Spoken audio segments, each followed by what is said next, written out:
जी, अच्छा देखें part of speech और जो मैंने आपको शुरू में पहले दिन बताए थे, यानी कि शुरू में इंग्लिश शुरू करते वक्त बताया था कि 6 या 7 टॉपिक्स हैं, सही है। यानी कि इंग्लिश की जितनी चीज़ें हैं 4 से लेकर 10 तक वो पार्ट ऑफ स्पीच है, टाइप्स ऑफ सेंटेंस है, काइंड ऑफ सेंटेंस है, स्ट्रक्चर ऑफ सेंटेंस है, सही है।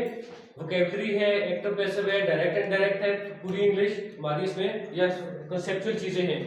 तो आज का जो लेक्चर है उसमें हम टेंसेस और टाइप्स ऑफ सेंटेंस हमने पीछे भी पढ़े थे और कुछ टाइप्स ऑफ सेंटेंस और तरह की भी हैं, सही है।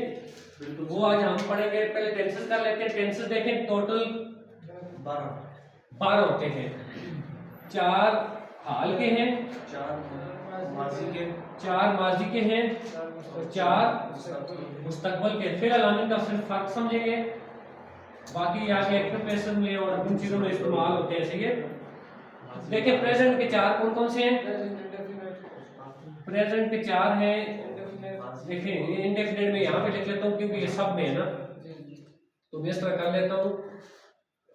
प्रेजेंट को इधर ले आता हूँ और यहाँ पे मैं इंडेफिनिट क्योंकि तीनों का है, कंटिन्यूस है और परफेक्ट है और परफेक्ट कंटिन्यूस है, सही है। ये इजी है, बस इनका फर्क आपको बताना है, सही है। देखिए इंडेफिनिट वो है जो प्रेजेंट इंडेफिनिट, पास्ट इंडेफिनिट और फ्यूचर इंडेफिनिट में क्या फर्क है वो हमें सीखना है। एक जुमला लेते हैं और सब उसमें कवर कर लेते हैं, सही है। ठीक है सर। यानी कि अली क्रिकेट खेलता है, ता है, पी है, अली प्लेज क्रिकेट, सही है। अब अगर इसको जारी हाल में भी, प्रेजेंट में भी हो, जारी भी हो, अली क्रिकेट खेल रहा है, अली अगर ज्यादा लोग होते तो आर हो जाता है, इतना सा फर्क है, सही है। और ये एक इजाफा और होता है, इसमें वर्ब के साथ आईएनजी लग जाते हैं, सही है। तो ये क्या बन गया, कंटिन्यूस। अब परफेक्ट में क्या होता है कि अली क्रिकेट खेल चुका है, सही है। तो इसमें एक और वर्ड आ जाते हैं, इस की जगह आ जाते हैं अली हैज, इसकी जगह क्या आ जाते हैं हैज, और प्लेइंग आईएनजी की जगह थर्ड फॉर्म आ जाती है प्लेयर हैज प्लेड क्रिकेट, सही है। और परफेक्ट भी हो साथ कंटिन्यूस भी हो तो हैज की जगह क्या आ जाएगा, has been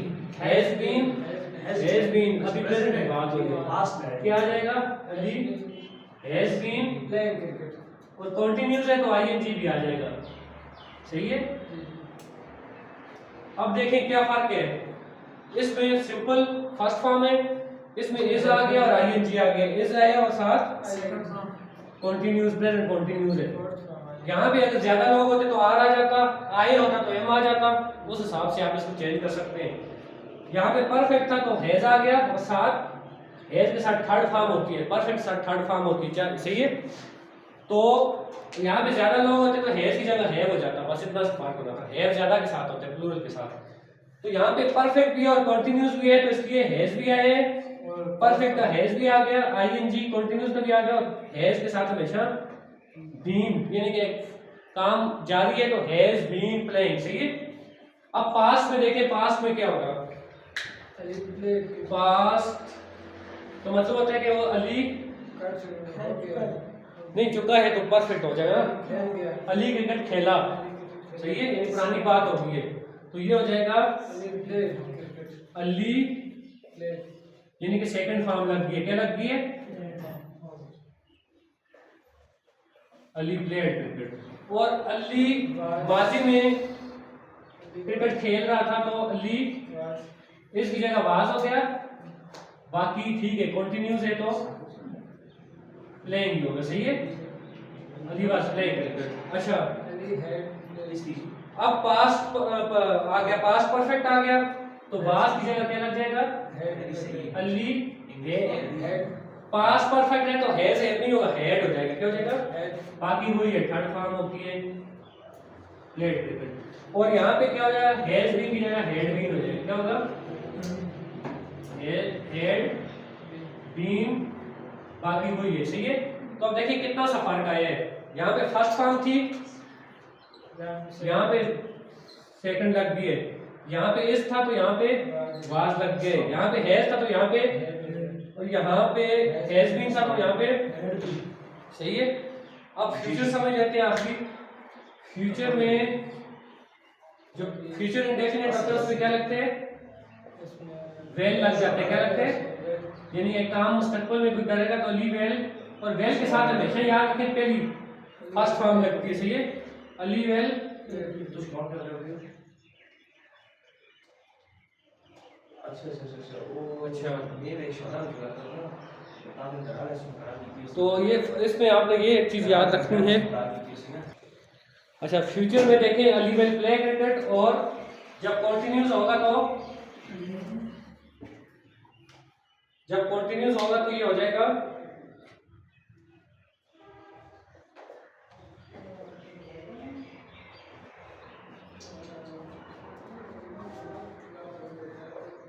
Ali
Ali well continuous में क्या लग जाएगा वेल के साथ,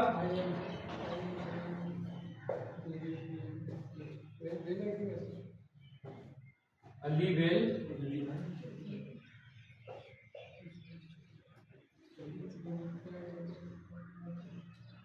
अली वेल प्लेइंग, और यहाँ पे हो जाएगा अली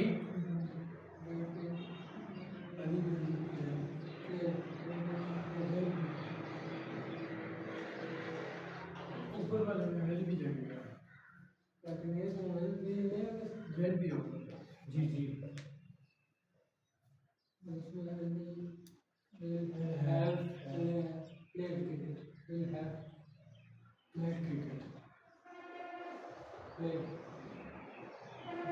वेल हैव बीन चाहिए। देखिए अब फ्यूचर में क्या फर्क आया है, पहले के साथ वेल लग गए, दूसरे का वेल बी लग गए, सही है। शेल भी हो सकते हैं, शेल भी हो सकते हैं, और शेल और वेल कहाँ पे लगते हैं ये आगे भी आएगा, लेकिन शेल वहां पे लगते हैं जहाँ पे आई और वी के साथ शेल लगते हैं। नहीं वो लोग आई और वी कहते हैं, लेकिन असल में शेल जो इस बुक में उसने बताया हुआ है आगे, शेल वो कहते हैं कि वहां पे लगाएंगे जब किसी चीज के चांस हो या सजेशंस हो, सही है। किसी चीज को आप किसी को सजेशन दे रहे हो और किसी को कुछ पूछ रहे हो, यानी कि आपसे कोई पूछे कि मैं आपकी किताब ले सकता हूँ, सही है। इजाजत मांग रहे हैं या सजेशन दे रहे हैं, तजवीज दे रहे हैं तुम्हें ये करना चाहिए, सही है। तो उसमें लगते हैं शेल, बाकी हर जगह वेल लगते हैं, सही है। तो बाकी देख लें इसमें we'll, we'll be, we'll have played cricket और वेल हैव बीन, सही है। प्लेइंग कंटिन्यूस में प्लेइंग होता है, सही है। बाकी वही चीजें सिर्फ ये देखने के वेल कहाँ पे लगेगा, वेल बी, वेल हैव और वेल हैव बीन, सही है। तो ये आपके 12 के 12 क्या हो गए टेंसेस, उनका मैंने आपको फर्क बता दिए। बाकी जब हम करेंगे नीचे क्या होगा, Ali had been playing, active passive करेंगे तो जी will have been playing, Ali had been playing. नहीं हेड तो नहीं है, हेड तो सिर्फ पास्ट में लगते हैं, कोई नहीं। हेड बीन आगे क्या होगा, हेड नहीं है ना, हैव है इसमें। पास्ट में क्लियर कर लें, पास्ट में एंड में अली हेड बीन। अच्छा पास्ट पूछ से अली हेड बीन है ना, पास्ट में हमेशा हेड और वाज लगेगा, सही है। वाज वार लगेगा ऊपर और नीचे हेड लगेगा हमेशा। प्लेइंग कैरेक्टर पे और इस तरह Ali had played character, Ali had been जी प्लेइंग कैरेक्टर ना। देखिए इस पे कंटीन्यूअस भी है ना, कंटिन्यूअस जहां भी होगा आईएनजी इसके साथ लगेगा। Ali had been playing continuous जैसे ये। अच्छा, इस लेक्चर की दूसरी चीज, पहले हमने टेंसेस किए हैं 12, अब टाइप्स ऑफ सेंटेंस। देखिए मैंने आपको कहा था कि टाइप्स ऑफ सेंटेंस दो तीन जगह पे आते हैं अलग अलग तरह के। जिस तरह मैथ में हमने पढ़ा था पॉलीनोमियल की टाइप्स, कुछ वेरिएबल के हिसाब से थी, कुछ कांस्टेंट के हिसाब से। तो पहले जो हमने टाइप्स पढ़ी हैं वो मैंने आपको कंजंक्शन के साथ इसलिए कराई थी कि वो कंजंक्शन से रिलेटेड थी, जिसमें हमने सिंपल, कंपाउंड और कॉम्प्लेक्स पढ़ा था। अब ये वाली टाइप्स ये उससे आसान है। इसमें सिर्फ ये होता है कि देखें इंटरोगेटिव पीछे में आपने प्रोनाउन नहीं पढ़ के आके रहो। डिक्लेरेटिव को होता है सीधा सीधा जुमला, इसको असर्टिव भी कहते हैं, सीधा सीधा जुमला, अली प्लेज क्रिकेट फलां फलां, सही है, बिल्कुल सीधा जुमला होते हैं। इसमें सवालिया निशान होता है, सही है, इसकी पहचान ये है कि इसमें सवालिया निशान होता है। शुरू किससे होते हैं? इंटरोगेटिव प्रोनाउन से शुरू होते हैं, पीछे पढ़ा है, सही है। ये वही हो गया जो हमने पीछे पढ़ा है जिसमें फीलिंग्स होते हैं, जज्बात होते हैं। कहाँ पे आपने पढ़ा था? ये पीछे कंजंक्शन में पढ़ा, इंटरजेक्शन कहते हैं इसको, सही है। इसमें जज्बात होती हैं, फीलिंग्स होती हैं, वही चीजें, और इसके आखिर में एक एक्सक्लेमेटरी मार्क होता है। ये कौन सा होते हैं? ये हम पंक्चुएशन में पढ़ेंगे, बहुत से पंक्चुएशन मार्क्स होते हैं, जिसमें कामा भी होते हैं, इन्वर्टेड कामा भी होता है, एपोस्ट्रोफी भी होती है, उसमें से एक ये होता है, इसको कहते हैं एक्सक्लेमेशन। ये इन जुमलों के आखिर में लगता है, जिसमें इमोशंस होते हैं, जिसमें फीलिंग्स होती हैं, जिसमें अलास, सोरो, गम होता है, गुस्सा होता है, सही है। ऑक्टेटिव क्या होते हैं?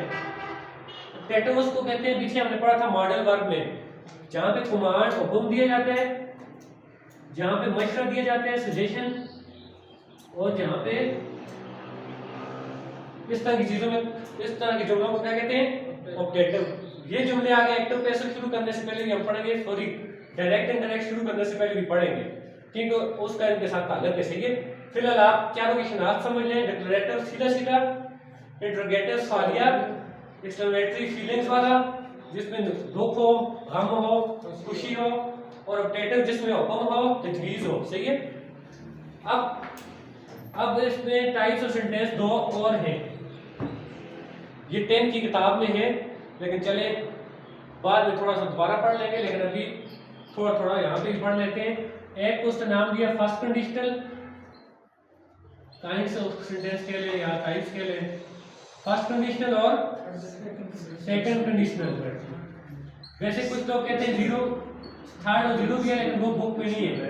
10 की बुक में 9 तक तो यही नहीं है, 10 की बुक में सिर्फ 2 है, उसने बताई हुई है, फर्स्ट और सेकंड।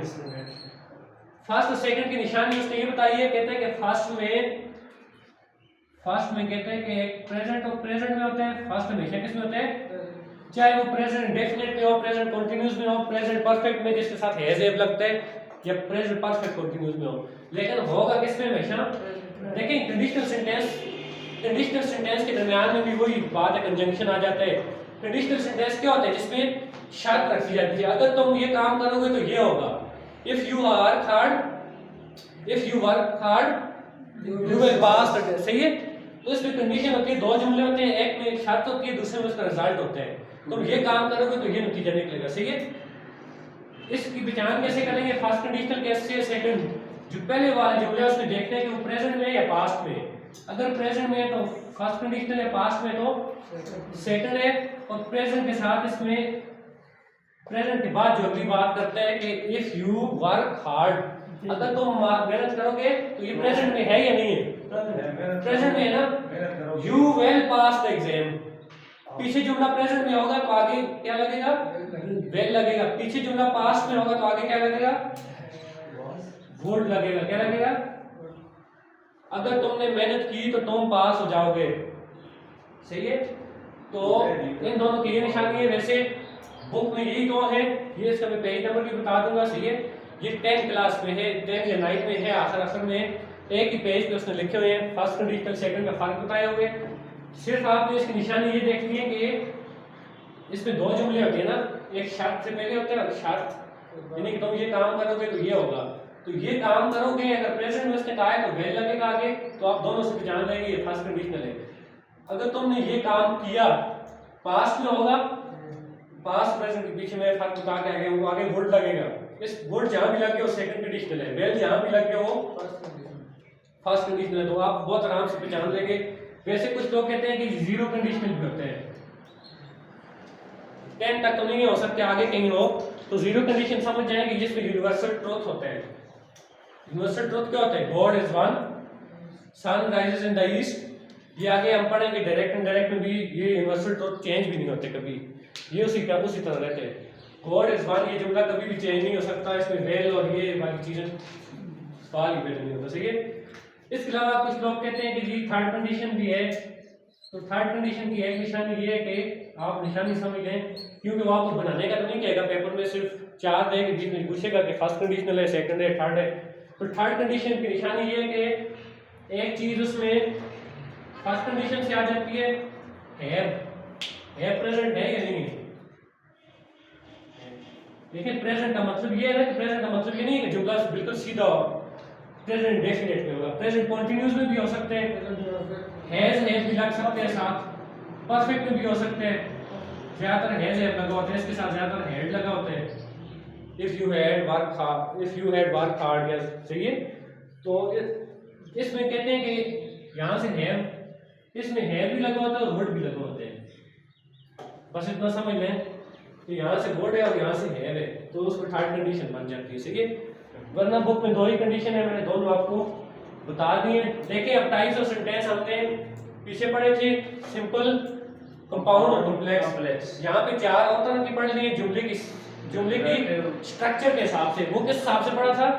जुमले में कंजंक्शन देख के या ये स्ट्रक्चर के हिसाब से पढ़ा, और ये फर्स्ट कंडीशन और सेकंड कंडीशन और तरह पढ़े। सही है। तो 3 तरह की टाइप्स हमने पढ़ लिए हैं, टेंसेस भी पढ़ लिए हैं और एक और पार्ट ऑफ स्पीच भी पढ़ लिए हैं। ठीक है। अब हमारे क्या रह गया, अब हम करेंगे, मैंने उसमें एक और चीज लिखी, वोकैबुलरी। मैंने आपको कहा कि आपने खुद देखनी है लाजमी, कोई चीज समझ ना आ गई हो मुझसे पूछनी है।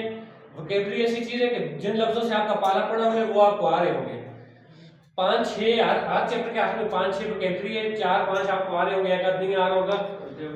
एंटोनिम सिनोनिम थोड़े से हैं। सही है, वो देखेंगे हम। अभी हमने नेक्स्ट लेक्चर में करना है वो कंसेप्चुअल चीजें। मैंने आपको बताई थी कि कंसेप्चुअल चीजें भी हैं, वो थोड़ी सी हम नेक्स्ट लेक्चर में कर लेते हैं। सही है।